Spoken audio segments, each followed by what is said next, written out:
Sizni kimdir g'iybat qilsa, kimdir sizni sha'ningizda yomon gap gapirsa, jahlingiz chiqmasin.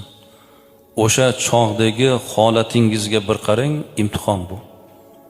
Siz o'sha holatda o'zingizni qanday tutyapsiz? G'azablanib jahlingiz chiqib ketdimi?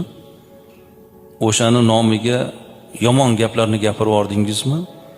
Demak, hali shakllanish kerak. Hali o'zimizni to'g'rilashligimiz kerak.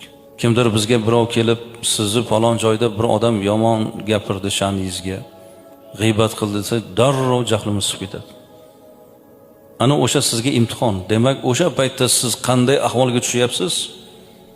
Demak, siz o'zingiz shaxsiyatingizni bilib olsangiz bo'ladigan holat. Ulug'lar kulib qo'yishgan.